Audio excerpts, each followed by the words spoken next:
Here to speak about life with epilepsy, Jan Spencer, licensed clinical social worker. She's a Bachelor of Science in Family Studies and Psychology from Corbin College, as well as a Master's in Social Work from Portland State University,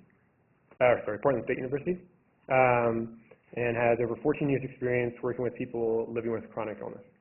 So, there you go. Thanks a lot.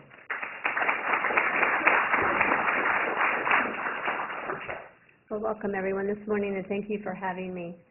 My talks are a little bit different. They're less clinical than the physicians, as you might imagine.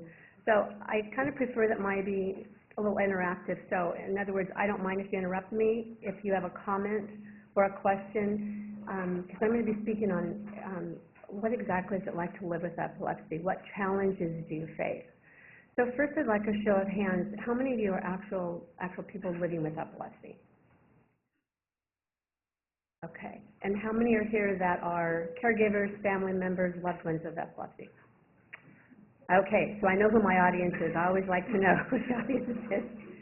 So basically, I'll be talking about what it's like for the actual individual, whether they're child, young adult, or adults, to live with epilepsy. But we all know that anyone who's living with epilepsy, the challenges roll over into the family, into the friendship, and it kind of moves out into family, neighbors, schools, and then out into the general population. So here we go. Aside from the obvious medical concerns that are associated with epilepsy, we know that the most important issues, aside from that, are people with epilepsy, are the social issues. So what exactly are those social issues? So I kind of broke them down, and I'm going to be talking about each one of them specifically. But how to deal with the embarrassment of a seizure. Anybody experience that? How will seizures affect my getting a good job or succeeding in school? What will the seizures do to my ability to drive and affect my independence? Big issues. And then how will the seizures affect my social life, my marriage, my family, and just other interpersonal relationships? So the aspects of life that we find epilepsy actually interferes with: social acceptance, relationships, education, employment, driving, a big one, recreational activities, travel, quite a few already, right? Personal safety, lots of issues with personal safety, living alone. And so I have found that the more you know about your illness, the more you know about epilepsy, and you seek support, those people are better able to manage the challenges and the stresses that go along with having seizures. So before I go on, I want to just tell you that I have a personal interest in epilepsy. I have a 10-year-old granddaughter who has had epilepsy uncontrolled until about a year ago, since she was about just under a year. So as the grandma, it's greatly affected me, but I've watched my daughter do a fabulous job with advocating for her. So near and dear to my heart, even though I work with people with epilepsy. So has anyone experienced the public's attitude towards epilepsy, just not understanding it, or having prejudice about it, being afraid of it? And has that impacted your life? Oh, yeah. Okay.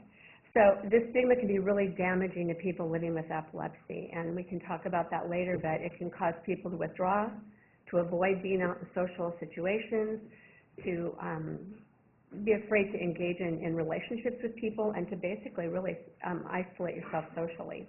So it's really important that we do a lot of education with that. So how exactly does epilepsy impact relationships? I just said discrimination can lead to social isolation. And then the stigmas can result in often people maintaining epilepsy as secret. We're not going to tell anybody. And then what happens? You have a seizure out in public, and it's a shock to people, and they don't know what to do. So that's kind of a thing we have to deal with. Family and friends, can they ever become overprotective? Any of you moms or caregivers? Yeah. Impose unnecessary restrictions. You shall not leave my side. Right. Dating, sexuality, marriage, and starting a family can be more challenging for those of you that are young adults and going into adulthood. often not talked about, should be talked about. And then not driving can really interfere with social activities and take away your sense of independence. So we'll talk a moment about romantic relationships. It comes up a lot when dating. When do I tell a prospective person that I have epilepsy? How much do I tell them and when? My theory has always been that you start to tell them and disclose things about your epilepsy when you start to disclose other personal things about yourself. You're not going to tell them on the first date. You might scare them away. But if you wait too long, you run the risk of losing their trust. You've developed a close relationship, and now you're telling me that you have epilepsy, and it can be a little disheartening to the person. So it's all about balance. It's kind of having that gut feeling of when is a good time to talk about it. Has this happened to anyone yet? Anyone been in a situation where you're dating or contemplating dating and, okay, epilepsy is a big part of my life. How do I tell somebody? Yeah. Healthy relationships develop over the time, so I would just really encourage people to remember that. Take it slow. It develops over time. You will know when the right time to tell someone. And unfortunately, rejection is it's a normal part of dating. So if someone just can't manage the epilepsy, it may be that they're just not able to do that, and people have limitations, or they can be a jerk. Sorry. Epilepsy, though, does not have to define you as a person, and I'm going to say this over and over, and I'd like it to become your mantra. It does not have to define who you are. It's something you have. So epilepsy is not generally associated with restrictions on sexual activities. However, sexual dysfunction is a common problem in the general population. We know that because of all the Cialis bathtub commercials on TV that I get really tired of seeing and explaining to my 4-year-old granddaughter what that means.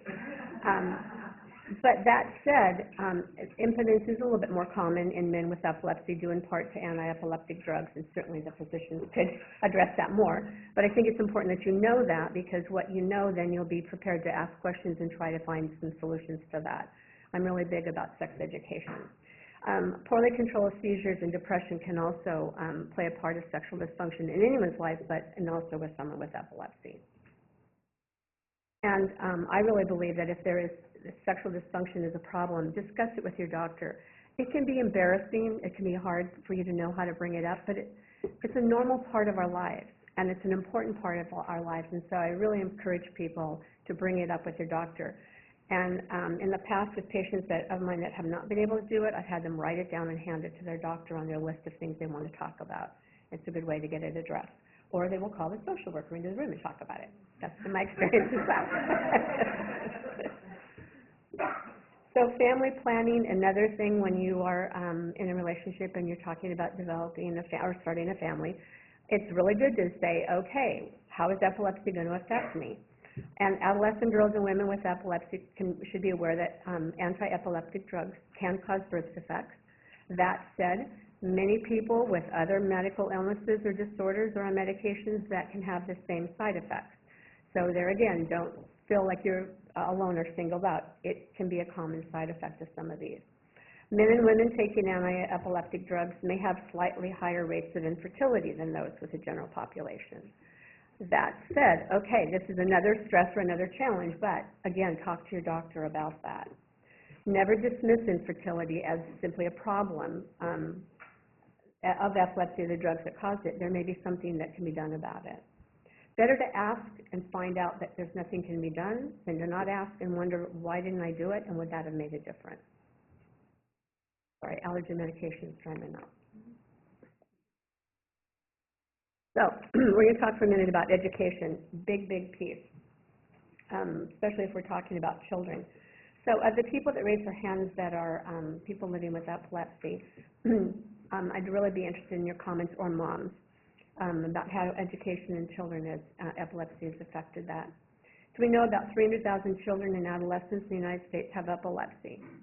That's quite a few, but when we look at the population of kids in the United States, it's not horrible, but that's a lot of kids that are affected in school. We know that children with epilepsy have seizures due to underlying injury to the brain, and that the brain injury can impair their ability to learn. And I believe that you addressed that as well, cognitive changes. And it can be the medications themselves that can impact the learning and behavior.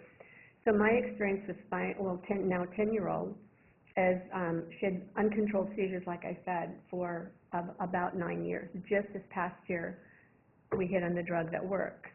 We don't know how long it's going to work, but it has really negatively affected her education. Cognitively, really learning is very difficult because of the effect that the seizures had on her brain. So you always want to sort of balance the need for seizure control with what the side effects of the medications have on learning. And I think, I think you would agree. I mean, the number one thing for any physician, for any mother, is to have seizure control for their child. But the effects, they're always balancing that. So scholastic achievement, what does that look like for someone with epilepsy? Most children with epilepsy will go on and develop and learn well without, what am I saying? Most children with epilepsy develop and learn similarly to children without epilepsy.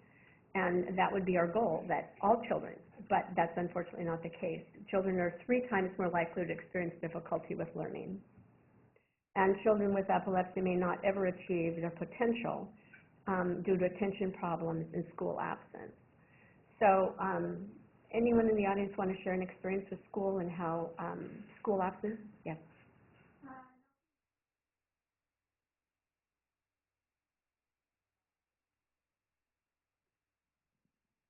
In high school, it continues to make me fall asleep a lot, and even through college, I would fall asleep in classes, so I would have a lot of trouble, you know, focusing on what the lecture was about because I'd be asleep through the class, and my teachers never knew that I had epilepsy because I didn't tell them. So when I did have seizures in classes, they were shocked. Yeah. So you think it would have made a difference had they known that you had seizures? Maybe had they known, or maybe I had been on a different medication, or if I didn't have epilepsy, I wouldn't be falling asleep in my classes. Sure, sure. So. And so there again, talking to your physician, saying, gosh, you know what, I'm falling asleep all the time, they can be very sedating. The idea is, we're kind of getting the brain to sort of settle down a little bit, and some of the consequences that are making you sleepy. And when we're a little sleepy, we're not paying attention. If we're not paying attention, the new information is not coming in. So that's pretty hard, yeah. So you can see that it's a challenge. Education is one of the biggest challenges, really, for children or adults. Because I noticed you said you're in college, too, you had trouble. So children with good seizure control, fewer medication side effects, and no cognitive impairments, they do have the best chance for educational achievement. And we noticed that they are at an increased risk of underachieving in reading, language, and arithmetic. And then children with severe epilepsy are likely to experience social rejection from their peers. And why do you think that's going to happen? Or have you experienced that with your children? Yes, in the back. Well, I think a lot of the rejection is from lack of education. Our son is 6 years old and has had several different types of seizures, and we pretty much feel most of his life. And we are firm believers in educating, taking books to school for the teachers, making sure that the nurses know, and, you know, anybody he stays with knows that he has epilepsy. I just personally feel that the social rejection is a lot of lack of education. Yeah, I think you're absolutely right. If people don't know what it is, they're afraid of it. And then what we don't know, we fill in the blanks, often with things that just aren't correct. When you see a child with a seizure and you're not forewarned, it's scary to people. Years of watching my granddaughter have a seizure, they still bother me.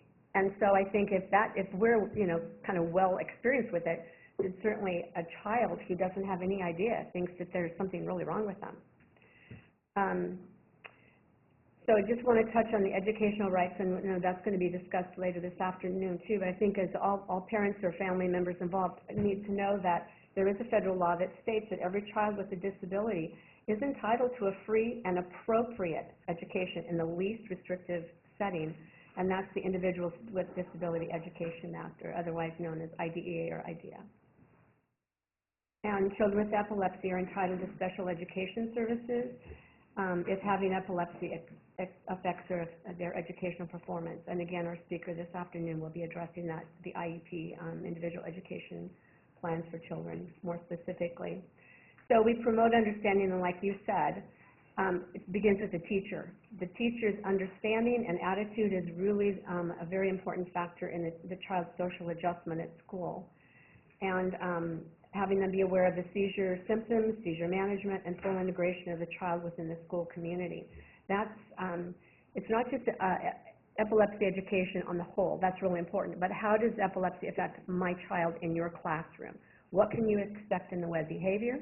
What can you expect in the way of seizures, and how are you going to manage them? And then how are the kids going to understand how to react to that and not be afraid of it? When it's done correctly, it's fabulous, and I can tell you a story of our success stories. The other person that's really you want to get on board with in the school is your school nurse, because they play a really integral role in the management of the child, not just in the medications that they might give the child if they're needing breakthrough medication during the day, but they often take on the role of educating the school community about epilepsy.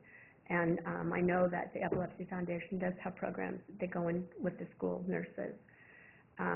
I know that my daughter very early on was told this, and she spent some time with, years ago, with one of the people that were the managers here in Portland at Epilepsy Foundation.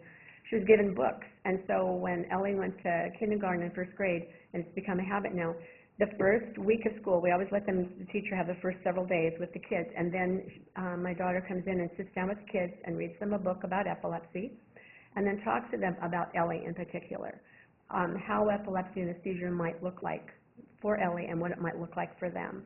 And I will say that her school has been fabulous in protecting this little girl and making her feel so normal and so loved. And as she's gone on from class to class, kids fight over who's going to get in class with Ellie, who's going to watch her on the playground, and who's going to take her here and there. You know, she goes on to middle school next year, and things could change. But, you know, we're very hopeful, and we understand that really educating and letting them know individually how epilepsy affects your child, it makes all the difference in the world, and getting the school nurse and the teacher, principal, and all the other players in the school on board. So epilepsy education itself, we said, is really important, and the awareness and education should be a part of every school. They need to know what first aid is for someone having a seizure. Do they call 911 every time, or do they go out and does the school nurse have access to medication? In Ellie's case, if the seizures are over 5 minutes, it's the diastat. So every child's going to have just a little kind of structure as to what they should have.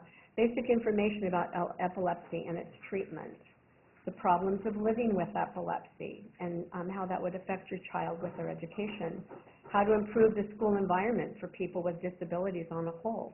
You know, how can we have the whole classroom know that there are kids with other disabilities, not just with epilepsy, and how to keep them involved in the classroom. We know that people with epilepsy face obstacles and challenges at every level of education, kindergarten to graduate school. So like you said, you could be in college and have challenges. It's always good to advocate for yourself and let the school know, the teacher, and let the resource people in the colleges even know that you have seizures, because it's part of the Disabilities Act and your entitlement to an education. But it's just to have you feel a little bit more support. I worked with a young man who went back to college, and he just dropped out because he said he would have seizures at school, and everybody panicked at the junior college level, and he just felt so embarrassed and so afraid, and he hadn't made friends yet, that he dropped out. And so you want to work, and what I'm working on with him is educating his small group of people he would be around, and trying to have him feel a little bit more supported. And that's the key. You can't do it alone. I mean, it's intimidating enough to go to school. You can't do it alone. And ideally, epilepsy education should begin before there is a crisis. You always want to do prevention. It's always better than trying to catch up afterwards. So now we're going to take a jump onto employment, and this is another big issue. So you got your education, you have your training, and now you're going to go out and get a job. So what's that going to look like if you have epilepsy? Finding and keeping a good job can be one of the biggest challenges for those. And why do you think that is? Anyone have a story about challenges of getting a job, keeping a job? Bad days, if they have seizures, you have headaches, or our daughter's epileptic, and some days are good and she's fine and could work anywhere, and then there's days when the head's bad, needs to stay home, needs to lay low, and some employers might not be so sympathetic. Right.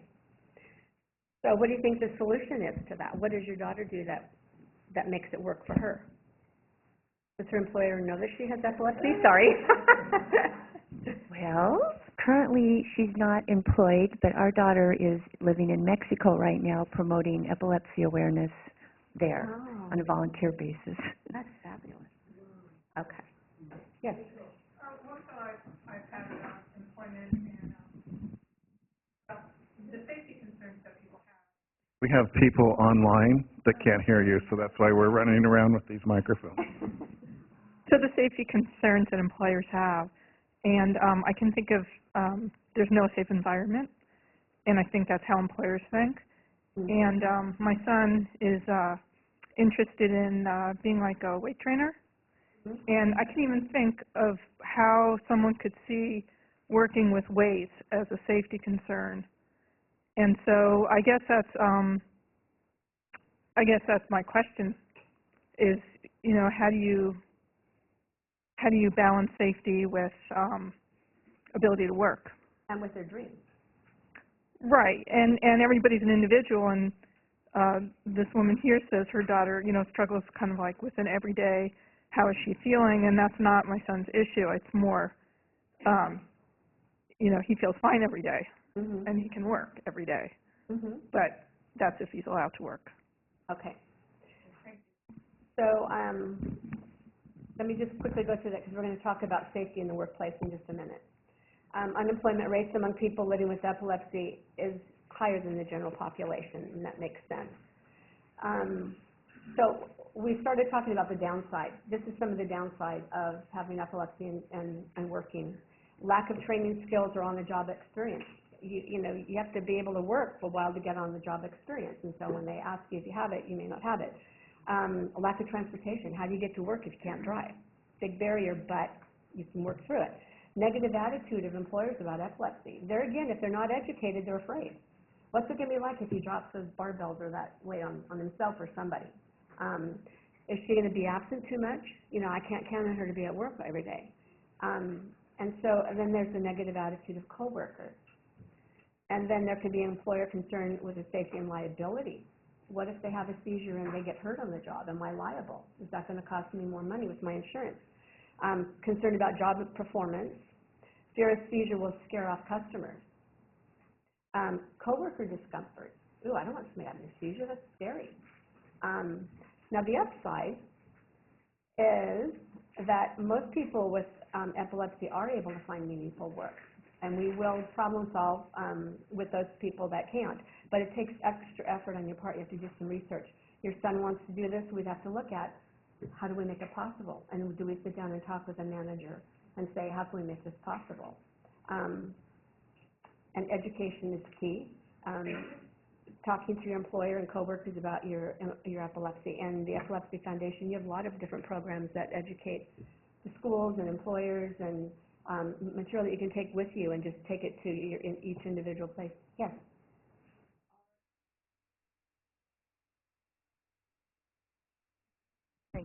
Are employees or potential employees protected by the American Disabilities Act?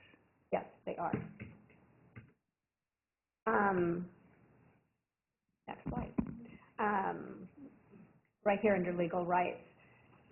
You can be educated through Epilepsy Foundation, and you can actually connect with e-communities and kind of talk about this with other people, but, and there's some links for Epilepsy Foundation, but you can also contact Human Resources Department wherever you work, and they are obligated to tell you what the rights are. But there are reasonable accommodations through the Americans with Disability Act. So if you have epilepsy and you are able to perform the job, but you just have epilepsy and something might happen, you are protected. Now, if you're asking to do something, you know, fly an airplane, and clearly, if you have epilepsy and you have seizures, you're not allowed to, then you can't expect to be protected under that. But that's where you want to really understand what your rights are and understand your job description. And if you are capable of performing, you are protected. And then you are also protected by FMLA, the Family Medical Leave Act, protecting your job during medical absences. So like with this woman with her daughter saying, you know, I wake up with a headache, I'm not feeling well, I call in sick. And maybe you have to be out for a period of time. Or maybe you've opted to have some surgery, or you're going to try a new drug and you're not sure how it's going to work, and so you take a week or two off. You can take that time off as protected FMLA time. And you cannot lose your job because you took that type of time. So there, again, be aware of what your rights are and put those into play. So we also want to talk about disability, because there will be some people that just will not be successful in working. And unfortunately, it's something that, you know, someone newly diagnosed with epilepsy as an adult doesn't want to hear. But there are things for you. There's employer disability, so let's say you're on the job and you're not able to work for a while. We talked about that just a second ago. You can elect to go on short-term disability if you're covered at work. It's something that you've probably paid into, where the employer has maybe contributed to this as well. And it's usually just a short-term disability. It's for 3 to 6 months, and it covers about 66% of your income. So that would be one thing that you could go to Human Resources and ask for. Or there is Social Security disability. And are most people aware of Social Security disability? And so it's something that when you're working, you pay into this. It's taken out of your paycheck automatically. And basically, if you're on disability, you are drawing on your Social Security benefits early under a disability program. You have to be found to be disabled up to 12 months or longer. And so it's a kind of an arduous process you apply through Social Security Administration. And epilepsy is often an illness that does go through. If you have medical records and your doctor will go ahead and verify that you're not able to work for 12 months or longer, and you'll receive monthly benefits. If you're on Social Security disability for 24 months, then you're eligible for Medicare insurance, irregardless of how old you are. A lot of people think that you have to be 65. Well, that's kind of an entitlement when you turn 65, but if you're drawing on disability and you've been on it for 24 months, then you are covered by Medicare insurance. So again, it's good to know that if you're not able to work, there are some ways of having some income for you and insurance. So now we go on to driving. You know what, I can't think of anything worse that it's told me when someone is told that they can't drive. And even seniors, when it gets to the place where they're told that they can't drive. And it's the loss of independence. You can't just jump in the car and go where you want to go. You've got to think about finding someone that's going to be able to take you where you want to go, when you want to go, and get you back. And public transportation is an option. Carpooling with someone can be an option, relying on family or friends. But there again, it does affect us and our sense of independence. But in the state of Oregon, if you have epilepsy, you must be free of seizures for 3 months or longer to get your license back. And physicians are required to report if someone has seizures and they're driving. They're not supposed to be. You need to be on medication seizure-free for 3 months. A medical determination officer must concur with the physician's recommendation that the licensee or applicant is able to drive safely in order to renew or grant the license. And then the DMV may require a person to reestablish eligibility. So basically, they hold a lot of power and control. Your physician will make the recommendation that you can not drive or that you can drive again, but ultimately DMV, they have their say in it. So for the state of Washington, for those that might live in Washington, you have to be seizure-free for 6 months. And there are some exceptions, but you have to be under physician's care and on medication. And then there again, the DMV can request that an applicant submit to an examination.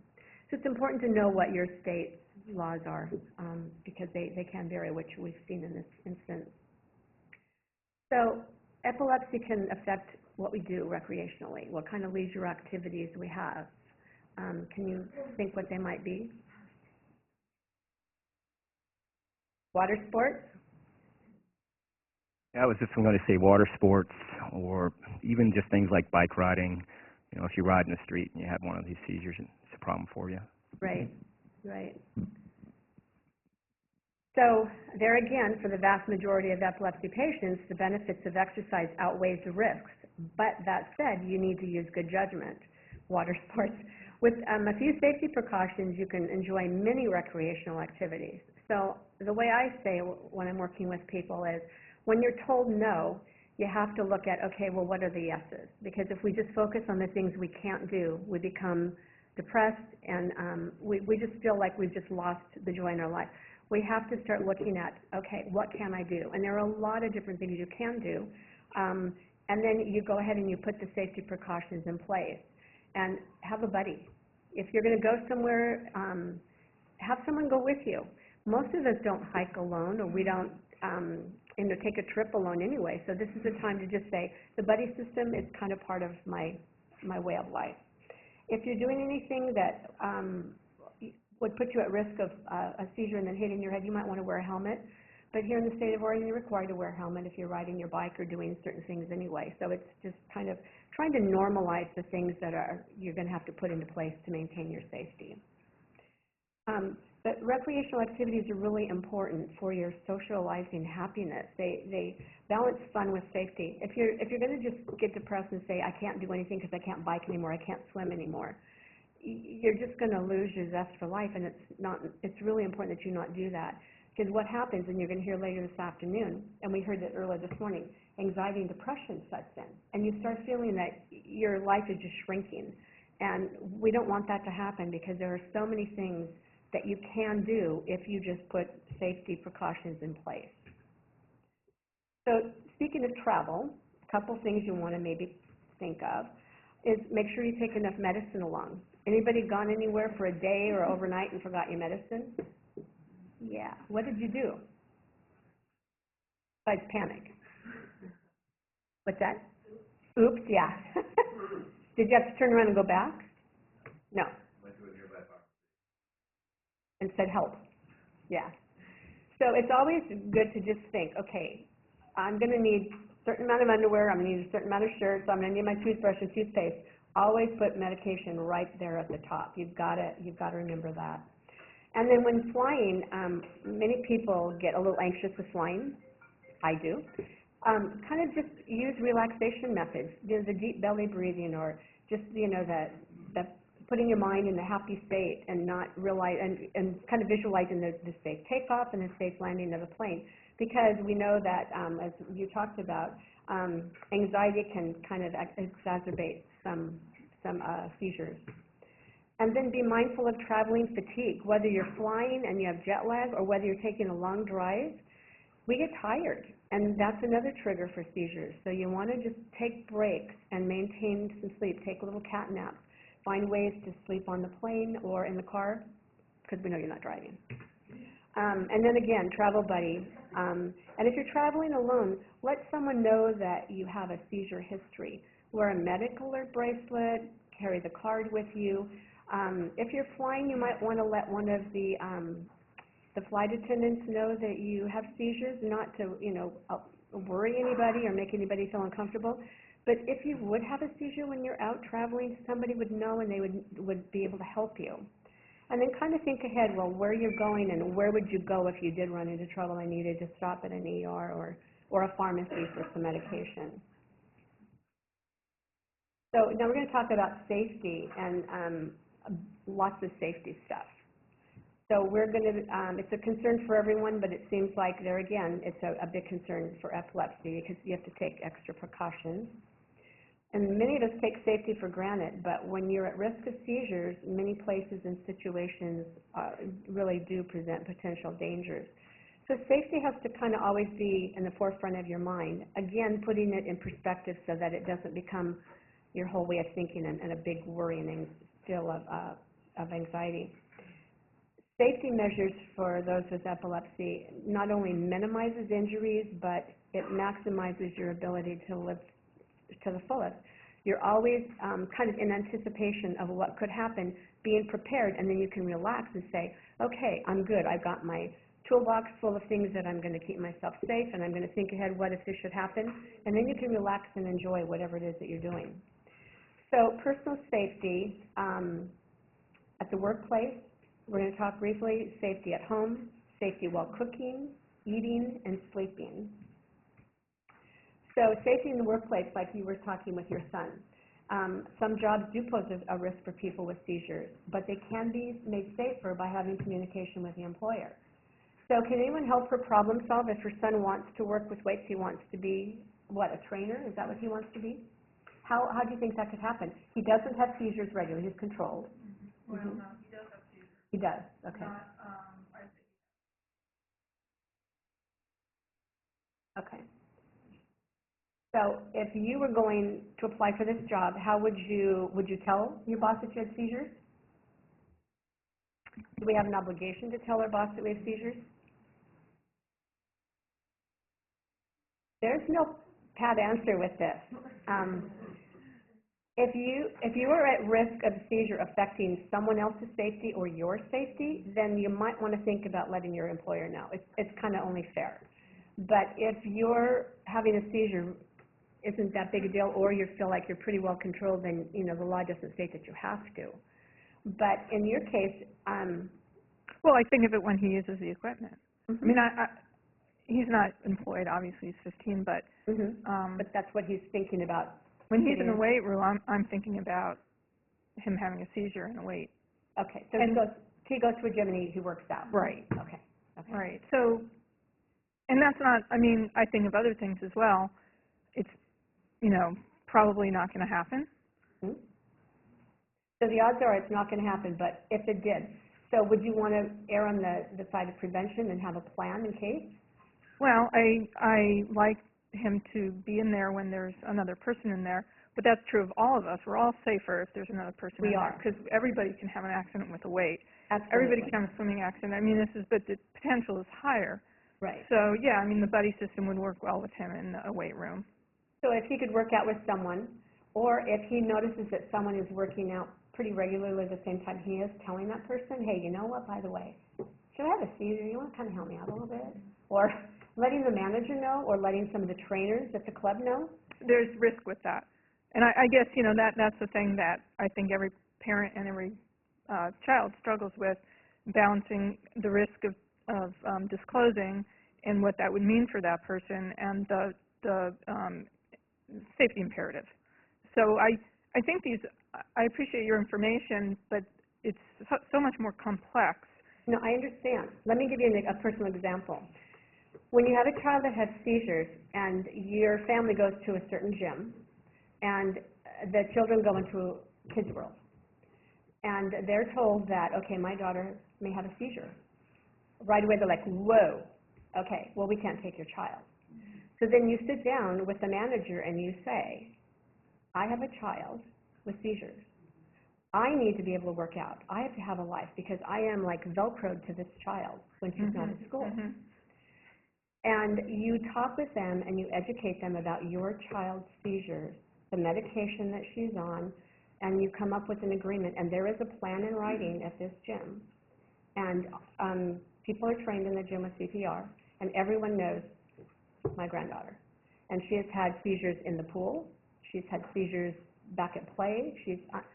And they will call 911 if they're longer than 3 minutes.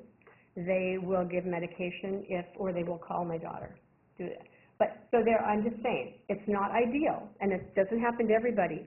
But the point is, you stand firm as an advocate for what you know. Your child needs socialization. You need some respite, and you come up with a plan. Right, and I think I think my need for help with helping my child changes at each age he is at. And so right now he's becoming more independent, or I'd like him to become more independent. Yeah. And so I'm at this juncture now where I would really appreciate information and help with, I used to be his advocate and it used to be my show and I'd run it, and now it's like he needs to be able to do that, and he's very resistant to doing that. And so it's a difficult dynamic. Yeah, and part of that age is the denial that I don't want to have epilepsy. So if I don't think about it, then I don't have it. And so it's a hard truth and it's a hard reality when they get older. They have to learn to accept it, and they have to accept the limitations that come with having epilepsy. How is that going to happen? Anybody gone through that? Their child has gone through? You didn't hear a question? Okay. We have people online and we can't hear. Okay. I have a 21-year-old daughter who was doing fantastic, managed to graduate high school early and went on to be accepted to a great program at PCC, and she has had epilepsy all through her life and started having grand mal seizures again recently, well, in the last couple of years, and her life has completely changed. She's never been able to drive. She's now not able to get a job. She had to quit school, and she's living with me. She's never, her whole life is just different, and I'm just wondering, I'm in the same boat as this other woman, and it's, how on earth do I get my daughter to be able to live with having epilepsy? She's in denial. And denial is really a hard place. Well, let's have some other people. It looks like you've gone through this maybe, so let's see what they have to say. Oh. Okay. Oh, okay. I have a 17-year-old, and I think that when you say that you, like educating them, she's an athlete, she's an artist, she's a student, she's all of these things, and for a long time we didn't tell anybody about it for years. She's had it diagnosed 7th grade, she's a junior in high school, and we didn't have to really tell anybody. But when you're missing 72 days of school, you kind of have to start telling people. And you start to educate them, and you try to make them understand your child's needs and make them try to understand that she's still that same person that they've known, and they've known her for multiple years. But until they've seen it, and now they are starting to see them because she's now having them at school, and they are now very, very afraid of her. And no matter how much I educate them, and no matter how many times I say, she's okay, continue to let her do these things, you can't stop her from doing these things, they are very, very afraid of it. And with she plays softball, she's on a varsity softball team, and the coach is very afraid, and I say, even a normal child, just an average child that doesn't have epilepsy, has the same risk as my child going out there, although it could happen that she has it on the field. It could happen that a line drive could hit anybody in the face, and not just a child with epilepsy. So I think education, you can try so hard to make them, and it's hard for that child to get over that hump of, now these people have seen her have seizures. Now she has wet her pants at school during a seizure. At 17 years old, you just don't get over that. It's not cool. Yeah. That's something that you can't get past. So that's part of the problem with, no matter how hard you educate them and no matter what you do for them to look past that. Well, education only goes so far, and then it has to be acceptance from other people, and then the child, young adult, has to accept it for themselves. And that comes on an individual basis. What can help is having your child attend a support group with other kids of all different illnesses. Diabetic teenagers and young adults are notorious for not complying and having a lot of problems. They can have kidney, or maybe you have kids with kidney problems, heart problems, all kinds of different disorders and illnesses. And it's an age where, you want to be just like your peers. Nobody wants to be different. And so, God forbid, you have epilepsy and have a seizure. And, oh my gosh, if you wet your pants, that's horrible. So, but, counseling and support groups, and then just praying for your kids. And they've got to get through this. And at some point, when they're ready, they'll accept it, because they'll hit the wall someday and they're going to have to. It's heartbreaking to watch this happen to your kids. It's heartbreaking. We can't do it for them. And I know it's not what you want to hear, but it's the unfair reality. Yes. I have a 17-year-old son. He's been epileptic for 2 years, or almost 2 years. He's not in control. He only has the seizure like once a month. But right from the get-go, I was very lucky with him, as he decided all on his own that it was just going to be part of him. He's still in kind of denial, but he never, ever not told anybody. His friends, his teachers, coaches, it didn't matter. Mhm. And that sort of took the wind out of their sails, sort of, because when he felt more comfortable saying it, they Oh, they yeah. became more comfortable with just the idea of it. So Yeah, I you're mean absolutely that right. worked for him, and he's just that kind of personality. Yeah, and that's great, it worked for him. Sounds like these other kids aren't. If they can find one friend that can be comfortable, that friend can really be a solace for them. Yes.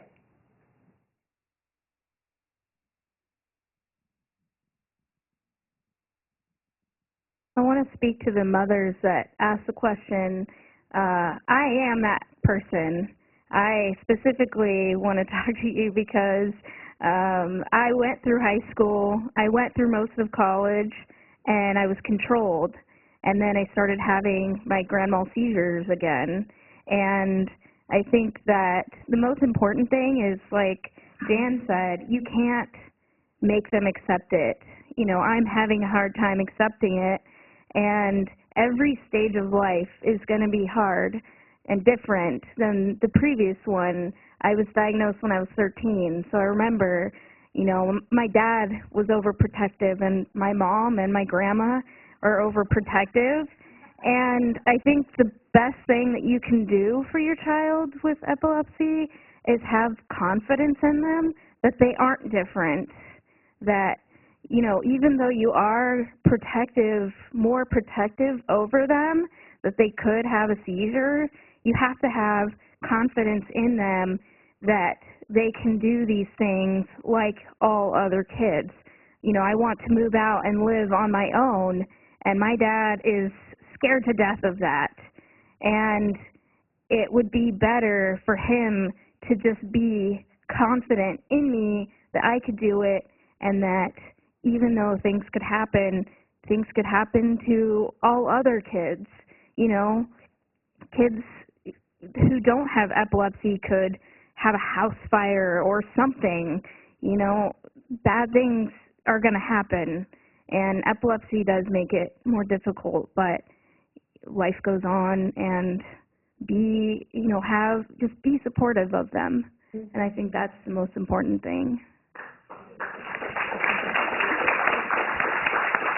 Dan, I think, you know, I have a almost 18-year-old as well that lives with epilepsy, and I think there was some question about transition, and there are some programs that they're starting to come out with how to transition our kids, right? Something that I do with my daughter's school, she has a team of about 16 people on her IEP, and she's mainstream education, but we try to really work with her and her goals to empower her to be that advocate, that it can't always be me. And so that's something that I really encourage you to do, is get them with someone in school to help them understand that they need to be their own advocate as well. That's a good idea. Hi. Whether it's epilepsy or some other disability, I think we run the risk of imparting a sense of victimization in our kids if we don't help them. And I think what I would do if my child was coming at me like that and they didn't want to begin to advocate for themselves as they became an adult, I would talk to them about what it means to be emerging as an adult. And I would ask them, how do they respond if they see, for example, a child in a wheelchair, or somebody who has cerebral palsy and looks scary. I mean, do they feel comfortable? Like, not everybody feels comfortable because you have epilepsy. And that's just part of life. And it's part of the nature of children even. They're just mean sometimes. Yeah. And adults can be. But that's just not everybody. So I think we just have to normalize it for them, and, you know, put the onus back on them to start bucking up to what they have. Everybody has burdens that they carry in this life, and you have no idea when you look at somebody what it is that they're struggling with. Right. So I think we have to really help, you know, put it back on them and keep them out of that sense of victimization. We need to empower them. Yes. I just had one quick comment on the woman that gained the applause by having their parents remain to have confidence in them, and I thought that was a beautiful remark. And one thing that I help guide parents in this type of situation is win the war, you're not going to win every battle. And so if you, they might win the little battles of not adhering or opposing your advice, but if you stick with them through the poor decisions and the good decisions and remain and continue to have confidence, you'll win the war. I had a question. I don't want to forget you. I was going to say, as having been the 17-year-old, that what I felt was that not taking my meds was one of the few places that I had control. And so it was a very easy way to feel like I had some control over what was happening, especially, given that you're 17 and kind of stupid, that something that I can kind of poke at my mother with. And yes, 17-year-olds are pretty dumb, but I survived. My mother survived. Yeah. And we're doing pretty well right now. I guess this is one of those things where, kids are dumb and they're going to do dumb things because that's what they do. Yeah, they're not adults yet. Yeah. Yeah. I think we're just about out of time. And other things on my talk, but I would rather have this kind of conversation going than finishing the talk. It's not important. I'll be available too in the medical panel if there are other questions as well. But I think that's good. I think one last thing that I want to say is meet people. I'm getting to the point where I'm in a transition with my daughter. She's going to go away to college, and that scares me. But there's a couple in here that their daughter's in Mexico. She's amazing. She still has seizures, but those are the people that I'm going to be talking to say, how do you cope? Yeah. So get with those people that are dealing with that next step that you're going to be dealing with, because that's what I'm going to be doing. Yeah, and you're not alone. Okay, thank you.